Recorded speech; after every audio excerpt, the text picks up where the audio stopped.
Right, so we do have some new updates regarding the whole 8 passenger situation, and it's interesting because we've been saying for a while, where is Kevin Franke in all of this, right? We haven't really heard much. In fact, all we've really heard from Kevin is stuff that he definitely didn't want us to know, right? I mean, there was that time that he was trying to press charges against Sherry for burglary. There was also that police body cam footage where he was still trying to press charges, even though he had got his items back. Explain to me again why this was not robbery.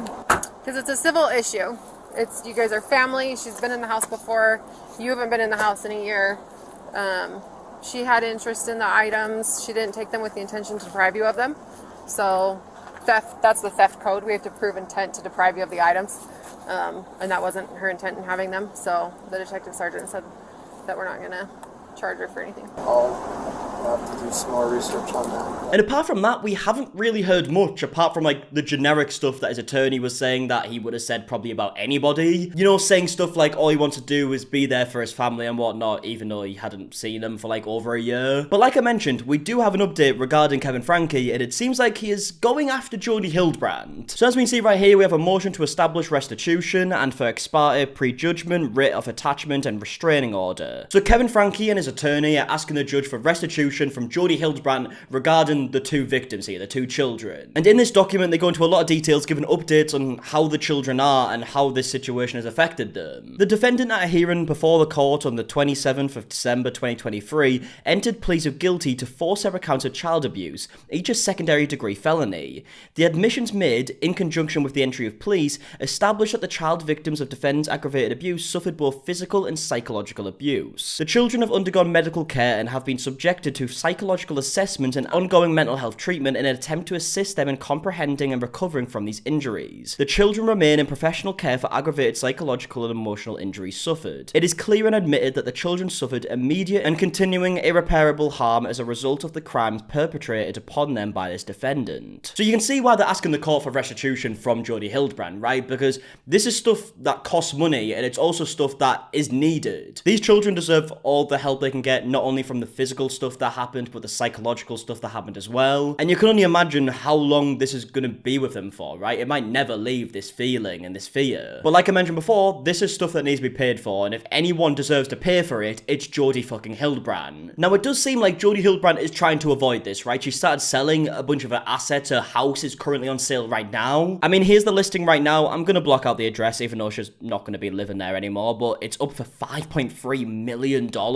which does beg the question, how on earth did Jodi Hildebrandt afford this house, right? Because I know she's had clients throughout the years, right? And she's had them for a long time because she'd brainwash them into staying with her. She would pretty much blackmail them in a lot of cases. But even then, I would never assume that she could afford a $5 million house. But what I find interesting is actually when we look at the history of this house and like the worth of the house, you can see it's been listed for $5 million. But that is a massive jump from what it is estimated to be worth. I mean, just last month it was apparently estimated to be worth $3 million. And then, I mean, if we go further and further down to 2021, 2020, so on, it gets way cheaper. I'm a bit confused. I feel like there is something slightly dodgy going on here with the way she's listed it for so much, because I can't imagine anyone actually paying $5 million for it. It is genuinely undisputed that these children will require long-term professional care. Certainly extending beyond the time of the sentencing, the 20th of February 2024, and likely for many years thereafter. Once a juvenile court matter concludes, presumably and approximately no later than September 2024, the cost of this ongoing critical professional help will fall upon the children and their father. This would be a completely inexcusable result,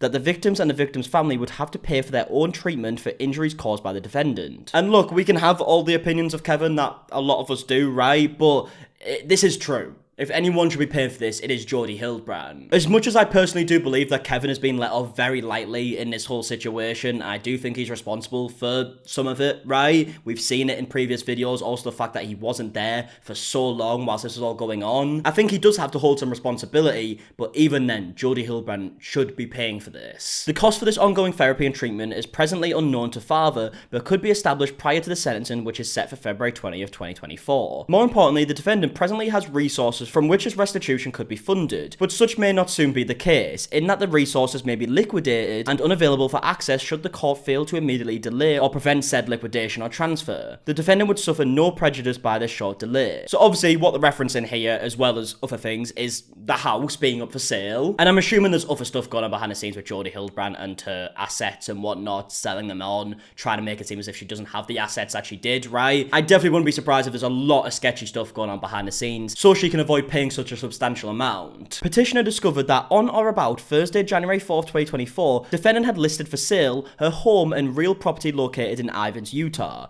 which was at least one of the locations where these crimes were committed against the children. Upon information and belief, it is also alleged that the defendant owns other personal property of value including automobiles, a side-by-side, and at the time of the commission of these crimes had financial accounts, including but not limited to checkings, savings, certificates of deposit, 401k, and all other such accounts in either the name of the defendant or being held by other third parties or entities for the defendant. These may include but not limited to Pam Bodger, Connexions LLC, or other third parties or entities. Okay, so this is very interesting because they list Jodi Hildebrandt's assets that they're aware of, right? We have savings, check-ins, automobiles, the house, and whatnot. But it also goes on to mention that there's accounts that aren't listed specifically in Jodi's name, right? With Pam Bodger or Connexions as in the company. If you actually go to the Connexions Classroom website, they have a column saying our business team, and as you can see, Ruby Frank's on there. Obviously, Jodi's the founder, so she's on a different tab, but there's also a person by the name of Pam Bodger, I think that's pronounced. And it also says that Pam Bodger is the president of Connexions Foundation. And it does make you think, is Pam Bodger trying to help Jodi Hildebrandt out behind the scenes in securing her money, so it makes it look like Jodi doesn't have the assets that she does, she doesn't have the funds that she does? I mean, it definitely seems like there's a lot of sketchy stuff going on here. I'm still very confused about the house being listed for so much that is way above the estimated price. That might be something that is easily explainable that I'm just not aware of in terms of the price being so much above the estimate. But yeah, there seems to be something going on here, and you can see why Kevin and his attorney are trying to put this restraining order against Jodi, which, by the way, I believe the restraining order is to stop Jodi selling the house and other assets. And then when that's in place, they can decide what the restitution is. That's how I believe it to be. They then go on to mention in the document that the house is currently on sale for $5.1 million.